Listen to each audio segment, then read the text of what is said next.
We're on the air with Marco Mangelsdorf in Hilo, Hawaii, and he's with Provision Solar, and we're talking about energy here, the Hawaii's integration of solar today. Welcome again to the show, Marco. Thanks so much, Jay. I'd like to start our discussion with your recollections and your reactions to the Solar in Hawaii panel program, luncheon panel program that we did with the Hawaii Venture Capital Association at the end of, September, I want to say September 26th, at the Plaza Club, and you were on the panel, and the whole idea was to evaluate the solar industry and see what was going to happen to it in the long haul. You gave some interesting remarks, and I wonder if you could review those remarks and your takeaway points with our audience today, 2 weeks later. Sure, I'd be happy to. You all asked us to choose one word to kind of base our remarks and the 5 or so minutes that we had before the group there, the assembled gathering. And the word I chose was turbulent or turbulence, because that is clearly what's happening in the PV industry across the Aloha State these days. Given the incredible growth that we had in 2012, where there was more PV permitted and installed in one single year than there were in the previous 20 years combined, and that has led to what I kind of come up with a new metaphor to describe what we've been seeing in terms of the industry, which is a solar roller coaster, as I describe it, the solar roller coaster, because if you look at the permit numbers over the past 12 to 24 months, the up and down activity has really been quite dramatic, and there were a number of stakeholders both presenting on that particular day in Honolulu, and also, of course, I think, how many did you have? Somewhere over 100 people attending. No, and we had 180 people show up for that, though. It seemed like to me the whole industry was there. Yes, it was very well attended, and it just shows to me the incredible interest there is in what's going on in the industry right now. And, you know, I think I would distill it to a couple of fairly simple to understand yet difficult to digest concepts, and that is that in the short term at least, there is a reduced demand for photovoltaic grid-tie systems certainly compared to last year at this time. Mm-hmm. And the market is shrinking, and there are simply too many players. Too many players, what I mean by that are contractors, both on Oahu and across the state, who are trying to get a piece of the PV pie. And we have started to see what one noted economist described a number of decades ago, a fellow by the name of Joseph Schumpeter, who was Austrian-American, and he coined the phrase creative destruction. Creative destruction in terms of what capitalist economics economic systems go through over time, as there are disruptions to existing technologies and the supply and demand both waxes and wanes for various kinds of products. So we're on the downside, unfortunately, of the at least near-term demand for what companies like mine and others are providing to Hawaii residents. Yeah, I was, you've written about that, you've talked about that, you've sent me materials about it, but what I caught at this program was that it's not you alone. In other words, I mean, you're reporting a true fact, and the other people in the room, essentially knew that fact. So it was confirmation, Marco, of your proposition on this matter. It's not in a vacuum, it's really happening. And I guess the question I would put to you is exactly what are the factors that are making this decline take place? It's you say that it's a slackening of the market, but why is the market slackening at a time when every man jack wants to put solar on his roof? Well, in a simplistic yet descriptive phrase, I think I would use the phrase that we are, to some degree, that we are victims of our own success. That there was such a dramatic increase in demand for this product that was spurred from a number of different directions, that the utility companies in the States, and in this particular case on Oahu, HECO, was I won't use the word overwhelmed because perhaps that's using an exaggeration, but the utility saw so much PV installed, permitted and installed so quickly over a rather short period of time that their ability to cope with the higher levels of distributed generation saturation, in this case PV saturation in circuit after circuit, essentially outpaced their ability to deal with this level of saturation on a timely fashion. And we're seeing the blowback, the pushback on the demand for the product right now in terms of there are more and more circuits which have been impacted, and HECO is taking a more cautious, and in my opinion, a necessarily cautious approach in terms of going where very few, if any, mainland utilities have gone, as far as having the percentage of a given circuit accepting power from all these multiple hundreds or if not thousands of photovoltaic systems. And essentially we're charting a new ground. We're on uncharted territory in the state as far as just how far any utility, any electric utility can go as far as accepting more and more distributed generation in the form of PV. Okay, so HECO is concerned about that, and they're taking steps to be cautious, sort of the precautionary approach. But how, in fact, what is the, call it the market mechanism, or for that matter, the technical mechanism that slows down the market? That creates a saturation or creates a reduction in customer demand for solar, and so, as you point out, the decline of solar installations in the state. How is HECO creating that? What is HECO doing to create that decline? Well, word is getting out. There's been more and more press from both the printed media, electronic, television, that there are issues that utility companies are having in terms of more and more PV connected to the grid and feeding power into the grid.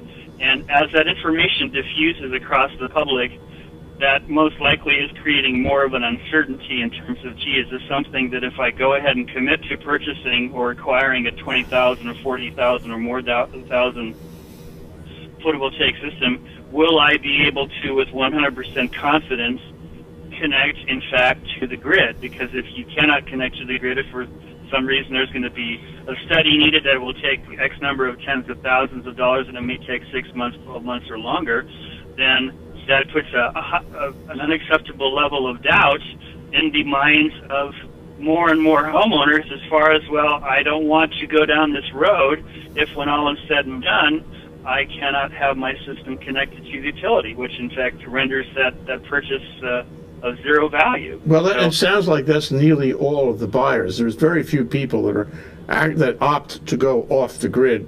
They all want to have, the comfort, the security of being on the grid. So I guess what you're saying is that if, assuming that nearly 100% or maybe as much as 100% of the buyers need to be on the grid and don't have confidence, then they reconsider their decision to get into photovoltaic, and they don't do it.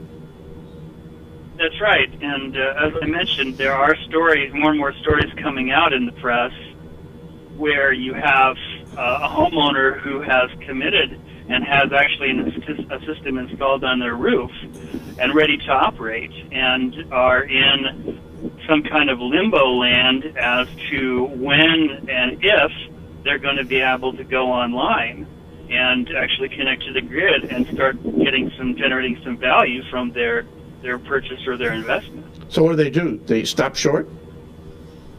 Excuse me? They stop short? They don't actually connect until they get permission? Well, that's the way the game is played out here, rightly so, because, to me it's indisputable that any utility, any electric utility, has to necessarily have control over what power sources feed into their grid. I don't think that's disputable. Mm-hmm. What's disputable is what that mix of power can and should be between what's known in the business as firm power, typically combustion turbines, or steam plants that you have confidence are going to be on 100% of the time or pretty darn close, and then you have non-firm power, which typically is wind and solar. And we have very ambitious goals, in my opinion, through the HCEI Hawaii Clean Energy Initiative going back to 2008 to hit a 40% renewable by 2030, if memory serves correctly. And in order to do that, a lot more non-firm power is going to have to feed into the grids of the state, the electric grids of the state. And the big question is how the grids are going to be able to accommodate in a cost-effective, practical fashion so much more non-firm power. So, yeah, well, I think what I hear you saying is that we've reached a point where there's a kind of glass ceiling on this. We're not going to be able to reach the goal with photovoltaic or any renewable which is non-firm, and our whole initiative is going to have to slow down because of these problems in integrating the renewables into the grid. And we're at a certain problematic point. Am I right? I think that's a fair assessment, Jay. And my concern has been for the past several years is that the facts on the ground in terms of more and more homeowners, business owners wanting PV and getting PV, that it was just moving, especially last year, which was this beyond monster year for all of us in the business, that the pace of PV going in has effectively outpaced the technical fixes, practical, cost-effective, off-the-shelf technical fixes to be able to go where no utilities or very few utilities have gone before as far as integrating so much non-firm power into the grid. Mm-hmm. Okay, we'll be right back, Marco. We'll take a very short break. That's Marco Mangelsdorf of Provision Solar. We're on the phone with him in Hilo, Hawaii. We're talking about Hawaii's integration of solar here on Think Tech Talks on Tuesday. I'm Jay Fidel. We'll be right back after this short break. Aloha, my name is Dan Bauer and I'm the General Manager of the Plaza Club. The Plaza Club is Honolulu's premier business club. We're located in the heart of the financial district on historic Fort Street Mall. On the 20th and 21st floors atop the Pioneer Plaza, our commanding skyline views, along with our award-winning cuisine and service, are known as the place to do business downtown. We offer professional as well as social events and programs to our members and their guests, all tailored to enrich their professional and personal lives and to give them the cutting edge that they deserve in business. Why don't you consider becoming a member of the club? Call me at 531-7788 or come see me and let's talk business and how the Plaza Club can work for you. Again, my name is Dan Bauer. I'm the General Manager of the club and I'm here for you. Welcome back. I'm Jay Fidel here on Think Tech Talks. We're talking with Marco Mangelsdorf by telephone at his company in Hilo, Hawaii, Provision Solar, about Hawaii's integration of solar. He was at our program called Solar in Hawaii, How's It Going to Do for the Long Haul, on September 26th, and we're reviewing some of the issues that were discussed that day. So Marco, before the break, we talked about, the problem of reaching kind of a glass ceiling in non-firm renewables like solar into the grid. And you mentioned that, the technology hasn't kept up with the amount of these non-firm renewables. But what technology can we hope for? What technology could be out there to resolve this problem and allow us to take more non-firm solar onto the grid? Well, there are two ways to approach that. It's a really critical question. One is what can be done on the customer side of the utility grid, which is going to be at the site of this or that homeowner or this or that business that has a PV system. And then there's also the question of what the utility can do on their side of the meter within their grid, within their infrastructure, to be able to go substantially higher than what they are currently able to accept in terms of PV right now. To look at look on the customer side of the meter, there's been a fair amount of discussion about some type of storage medium which would be able to effectively modulate the amount of solar power that was coming from any individual system over time and have it, let's say, be more smooth and steady over, let's say, a 24-hour time period, which would be much preferable to the utility company rather than have it spike at 1, 2, 3 o'clock in the afternoon and then go down. And that has been the focus of a lot of interest. And my friend Joseph Cherney at Island Pacific Energy, who was also a panel member back a couple weeks ago at the Plaza Club, and he's come up with something which he calls his Empower system, which is using various switchgear and batteries to be able to try to go in that direction. Mm-hmm. But I tell you what the big challenge is that I can challenge in doing that. At the end of the day, any utility company is still going to be posing a really fundamental question, which is how much maximum power can this or that system feed into the grid? Because they need that figure to be able to determine overall caps for that circuit and just to get a clear idea of what the maximum generating capacity is of all this cumulative number of PV systems in this or that circuit. And when you have a battery-based system, how do you factor in, how do you calculate what the amount of power is that's going to be feeding into the grid at any given time? Mm-hmm. And that is something that I'm sure minds brighter than mine at HECO and elsewhere on the mainland are thinking about and trying to figure out. But that's not going to be a decision that, from what I can tell, is going to be made this week, next month, or over the next several months. It is both a technical and practical conundrum in terms of, well, to what degree will battery-based grid-type PV systems, to what degree, how much will they affect the overall production of power at what rate of that PV power feeding into the grid? Yeah, well, you know, it strikes me that although the batteries, like in Joseph Cherney's Empower system, the Empower Empire, those batteries are, you know, at the consumer end of things. And although you could have a smart grid connection between those batteries and the utilities, you know, grid equipment, it's probably not as proximate as if you had the storage equipment within the, you know, control of the utility, and the utility became the person responsible to create and maintain the storage. It also strikes me that, and this is for your comment, it also strikes me that until we resolve this storage issue, one way or the other, we're never going to be able to solve this glass ceiling. And we're always going to have contention between those who would like to put additional non-firm power onto the grid and the utility that doesn't know, you know, where the red line is, and is concerned that if it takes too much, it's going to damage its own ability to generate power on the grid and leave us with and provide for us secure power. So, you know, to me, this is really part of the, you know, it's the crisis of trying to find a way to store power, and we don't have that way, so we keep on bouncing off that problem. And right now, correct me if I'm wrong, there is no systemic way to do that. Not on the drawing boards, and certainly not in reality. So we really have to, we're going to be forced more and more to find a storage solution at the utility level. How much of that do you agree with? Well, I mean, our utility friends, in my opinion, are truly working hard across the state to try to see just how far they can go in accepting non-firm DG into their grids. Of course, there are a number of people in my industry who don't feel that they have been proactive enough or that they've worked fast enough to come up with solutions.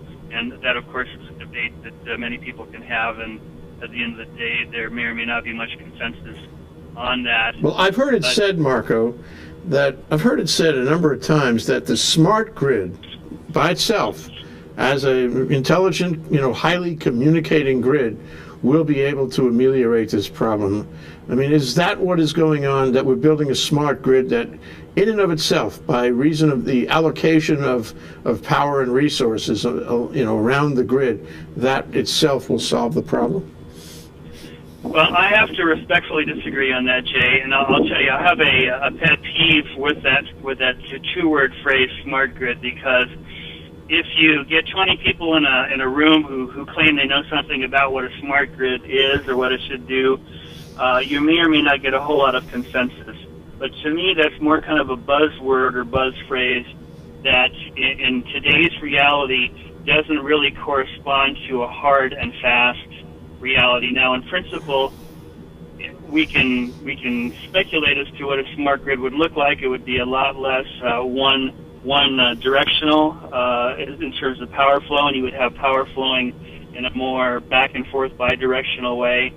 But there are no, in my opinion, there are no easy, quick fix smart grid solutions in the near term for us collectively to blast through, as you put it, that glass ceiling. I wanted to mention as well another possible mitigating means that the utilities can do, whether here or on the mainland, to be able to accept more PV. As it is, there are many PV systems in the States that of the larger size, which can be anywhere from 100 to, let's say, several hundred kilowatts in capacity or even larger, where the utilities require something known as a direct transfer trip, or DTT, a direct transfer trip. And what that does is essentially it is a remote controllable disconnect, which allows the utility to disconnect the output of any given, in this case, large commercial PV system, if certain conditions happen to arise upstream in either the distribution or transmission system of the grid in that particular area. So it allows them remotely to disconnect the output of that system if there's some type of fault or other type of error condition. And that is a means of protecting the grid, protecting the reliability of the grid, and also protecting people who are connected to the grid. What's interesting about that, though, Marco, is that it's a physical disconnect, because these power panels, these PV panels, keep generating electricity all the time, and you're physically disconnecting it and thus wasting all the power that is at the same moment being generated. What a shame! What a waste! Well, and that the utilities typically call that curtailment, Yeah. because, like you just said, the output of the system is in effect curtailed. And in theory, it is possible that you could take that approach of using direct transfer trip and not say simply that it's for larger systems of 100 kilowatts or 500 kilowatts or megawatts.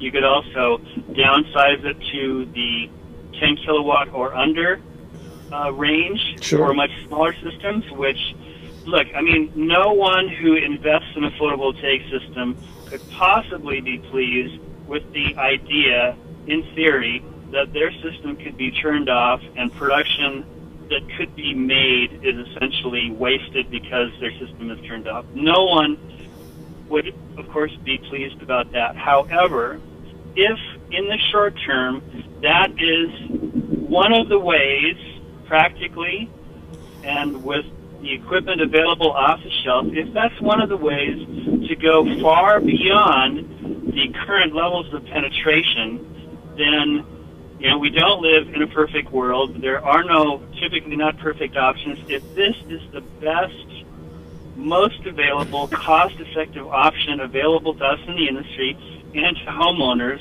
then most likely that's the direction we should go in, because, again, you look at the alternative of hitting the glass ceiling and we're stuck until there's some type of breakthrough as far as on-site storage, or the utilities are able to truly go in the direction of the vaunted, almost mythical smart grid and be able to accept a lot more DG. Yeah, so what happens is, with that approach, with this chip, you do have connection. And, you know, at a time when you're not doing any destructive, oversupply to the utility, you're connecting, you're working, and it's a matter of turning you off when it would be a problem. But you don't have to wait months or years before you get permission to connect. So there's a benefit in growing the system with this chip. I guess what I'm interested in is where are we on. I believe, unless you correct me on this, I believe that the smart grid, however that's ill-defined, is not by itself enough. Just communications and wiring systems, it's not enough to actually permit more energy, more non-firm energy to be connected. That you have to have a storage mechanism. And if we had a storage mechanism, all this problem, this whole conversation would be moot. Joe Saturnia, is trying now with the mPower, but I'm wondering, and I'd like your opinion on this, I'm wondering why we can't invent right here in Hawaii some kind of mechanism that would, instead of wasting that non-firm power, transmit it, transform it convert it into, say, hydrogen in tanks. And then when it's needed again, at night, what have you, then it would be drawn off the tanks into a fuel cell, generator and come back online again, effectively smoothing out the curve and having an unlimited ability to store power. Why can't we do that? Well, you're kind of a man of my own heart, Jay, because I've thought something similar for a number of years in terms of taking excess power, or somehow when the demand for power drops as it does every single night of the year from, let's say, 10 p.m. to 4 a.m., somehow using some of that capacity as generators are still spinning away to electrolyze water and create hydrogen and oxygen. And I've long kind of puzzled as to why our utility friends or some other bright group of people haven't been able to get some type of grant money to be able to do something on a pilot basis. I know my friend Steve Holmes, who used to be in the Hawaii County Council, the Council of Oahu, Honolulu. Yeah. This was something that he was interested in and pursued when he was working under Mayor Jeremy Harris. But once the successor to Harris came in, that apparently stopped more or less dead in its tracks. So there have been efforts over time, sporadically, to try to go in that direction. And why more progress has not been made, I really don't know. I can tell you, in teaching my Politics of Energy class, which I'm doing at UH Hilo right now, that's a number of weeks ago when I was looking at the Hawaii energy situation, I was speaking in my class about the possibility of hydrogen, and I was able to find a report done back 13 years ago, dated 2000, looking at the very bright future of hydrogen being able to do a lot more in our state's economy to be able to get us off this, what everybody seems to agree, dangerous dependence and over-reliance on imported fossil fuels. Well, lo and behold, now we're 13 years later, and what has been done regarding hydrogen? We had the hydrogen fund during the Lingle administration, went nowhere. Money's not being used. It's still there. It's not being used for hydrogen.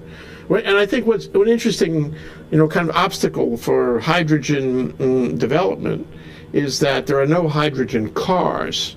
And if you thought that, drawing off and converting the, say, excess non-firm power into hydrogen and then using them for hydrogen cars would be an appropriate, work path, that, I think people say, well, there are no hydrogen cars, so we can't do that. But that's not true, because we could draw that extra power off and put it in hydrogen in a tank, and we can hold it in the tank until we need it for anything. And as and when there are hydrogen cars, we can use it for hydrogen cars. But for now, we can use it at night, when the grid can take it. So, I think there's still a real possibility. I understood that HNEI was working on some device that could be used in the geothermal facility at PGV in the Big Island. But I haven't heard much about that lately. But let's shift, if you don't mind. I'd like to shift for the last part of our discussion back again to the glass ceiling for the industry. So, the industry has grown. Last I heard, there were 342 contractors out there putting photovoltaic on roofs. And now you have this decline. Some of them have lost substantial percentages of business. I recall some statement to the effect that one company that was doing very well, in the tens of millions of gross, has had its gross cut by half. That's a sad story. And there's been consolidation. There's consolidation going on right now. And I guess the question I put to you is, how is the industry, which over the past few years has come together? It has a trade association. It's very vocal at the legislature, with the government and the press and so forth. How has the industry reacted to the fact that there are more suppliers, more installations, some 36,000 in the state now, and not enough, and too much energy, well, and it's suffering. The industry is suffering. How has the industry reacted to that? Well, a number of words come to mind. I think there's been a certain franticness, to say the least, and if you look at some of the rhetoric and hyperbole coming from a number of industry trade groups and a number of contractors, it's the rhetoric is bordering on apocalyptic, if not having crossed that line, where there's talk of bankruptcies and revenue being down as much as 75%, and to what extent that is self-serving and trying to impress upon HECO that dramatic changes are needed so that HECO rolls back the glass ceiling. I don't think I'm going to go there, but I'll go back to what I first led with saying, which is that on Oahu alone, over the past 12, 18 months, 270 plus different contractors have pulled PV permits for an island of approximately 1 million in terms of population. And I don't think you could go anywhere in the country and come anything close to that level of not just competition, but hyper competition. So we're in a situation where there will necessarily have to be a downsizing of the players, because the new normal is that there is not enough of market, not enough demand to be able to support that level of contractors. And I mean, to be candid with you, my business is going to be down this year probably somewhere 25-30% compared to last year. But I was planning for that and knew, or at least felt strongly, that there was going to be the downside of the roller coaster starting much sooner than a lot of people thought. So it impacts me less probably than it does those contractors who just decided to essentially go all in and expand their operations, their personnel, their infrastructure across the board to a substantial degree to try to ride the roller coaster to however high it was going to go. So I'm not unsympathetic by any means to the real pain which so many of my colleagues are going through. But, I mean, that is, I believe, going to be the new normal. And, within 6 to 12 months, if you look at the top 15 players on Oahu, I would guess that, perhaps as many of a handful of them are either going to be gone completely or greatly diminished, or will have decided to get out of PV and gone back to standard electrical contracting or plumbing or roofing or whatever other trade essentially they came from. How interesting. Well, it strikes me that from what you say, it's not just the little guys, the last entries, the marginal players that are going to disappear, somehow get consolidated, but it's the big entries too, including the entries maybe that came from the mainland. So I mean, all of them, I guess, are affected by this, and I wonder, how well are they taking it? Are they? I presume they're unhappy about it. You're philosophical about it, and you saw it coming. So, hats off to you. But I'm wondering if you're not the norm. You're the exception. How is the average, solar contractor taking this, and how is the Solar Association taking this? Well, if you read the rhetoric, review what was presented at a legislative briefing in Honolulu at the Capitol building a week ago yesterday on the 14th from a couple of trade groups, the Hawaii Electric trade groups. I mean, they're not taking it well at all. There is a very painful concern about what it's going to do for their bottom line for this year, a very painful concern for what it's going to do for their employment situation in terms of their employees having reduced hours, is not being let go. So I don't downplay that or minimize that at all. And my my empathy goes out to them. But you know what's interesting is that the arguments that the Solar Association and its members make so often, not only, well, I guess it's in the legislature, probably in that hearing. I have footage from that hearing, which I will actually make into an OC-16 movie one day soon, in entirety. But at that hearing and in connection with the tax credit issues that come up every year, they are saying, if you don't give us a break, a tax credit to incentivize more solar, construction, then we will lose jobs, and our industry will suffer, and thus the state economy will suffer. Right. And I mean it does make some sense, and I wouldn't be unsympathetic to that. But it also seems directed from a kind of self-interest, from an industry self-interest point of view, and I wonder if it is really addressed to the common good, which I think is very important. This point came up yesterday in the Hawaii Energy Policy Forum member meeting to distinguish whether a given member of the forum, a given member of the industry, was speaking strictly out of self-interest or out of an abiding policy level of serving the common good of the state. Comments? Well, you bring up a very juicy subject, and one that's not without quite a bit of controversy, in my opinion. And let me pose a quick question to you. Do you know, Jay, when the very first Hawaii solar tax credit went into effect? Long time ago, wasn't it? 1976. Yeah. There has been a solar tax credit in some form or another in our state for 37 years. Yeah. Now, to me, and I wrote about this earlier this year, to me that really begs the question, what is the purpose of this type of government handout? Because effectively that's what it is. Yep.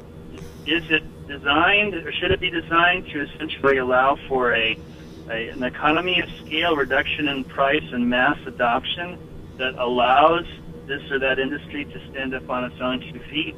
Or is it a necessary, almost handout in perpetuity, because the current state tax credit has, as of now, no sunset date? Is it seen as something good and necessary in order to get us where we need and want to go in terms of less dependence on imported fossil fuels and to get to the magic 40% renewable by 2030? And that is a policy debate that will be had yet again once the legislature reopens in January. And what will be interesting is that right around that time should be when the Department of Taxation should be releasing the figures for what the renewable energy tax credit hit was, not for 2013, but for 2012, which was, of course, the monster year. Yeah, the big year. Right around the time when the legislature will open for business, there should be those figures in the public domain, which will let the legislators know just what that hit was on the state's general fund from that monster year. And I think that's going to play a role in the legislature's yet again effort to try to do something about this tax credit law, which, like I said, currently has no sunset date. Yeah, well, what's interesting is that the figures of how much it cost the state government to run these tax credits, to pay these tax credits in 2012, that is going to be a monster number because it was a monster year. And right. It will be the number on the table, even though we all know that 2013 was much less successful. The number from 2012 is the one that's going to have everybody's attention, and it will be a bad feature for the industry in the sense that everybody will think, oh, that is costing the taxpayers, too much. This has a faint, if not a stark, parallel to Act 221. Right. Where the naysayers year after year were examining how much money it was costing the state, and that kind of inquiry and the criticism that came out of that inquiry ultimately eroded the statute and the whole credit out of existence, and that kind of thing may happen here. Well, I wanted to mention as well, out of the interest of fairness, is that noted state economist Thomas Lodat has written extensively over the years and looked at this question of for every dollar that the general fund does not get in terms of a tax, because of the tax credit for solar, for every dollar the state doesn't get to the general fund, it's his assertion and his analysis that the state reaps $2 or $3, if I'm not mistaken, $2 or $3 in benefits in the other part of the equation for every dollar the state general fund does not get. So, whether I agree with that is kind of beside the point, but there is that competing analysis that says, yeah, look, we're looking at it the wrong way. It's not a hit on the general fund as much as it is all the benefits in terms of employment and additional tax revenue that the state is getting from the sale of these systems. So I just wanted to make that point. We made the same arguments around Act 221, exactly the same argument. Right. But over the long haul, it was not persuasive on the legislature, I have to tell you. Right. Anyway, there's much more to talk about, Marco. I'm sorry we got started a little late, but we do have the technology to do this again. And I want to say farewell for now, but with the idea that we'll come back and resume this discussion. I have many more questions I'd like to take up with you. Well, thank you so much for having me on, Jay. It's always a pleasure and a challenge to try to come up with coherent and thoughtful answers to your very good and probing questions. So please know that I'm available whenever you'd like me to come back. Okay, that's Marco Mangelsdorf. Watch for his articles in the newspaper. He is very thoughtful, and he always has data to back up his statements and concerns. He's with Provision Solar in Hilo, Hawaii. And we like to talk to him by telephone every so often. This is Think Tech Talks, Energy on Tuesday. Today, the Hawaii's integration with solar. Thank you again, Marco. Thank you. Aloha.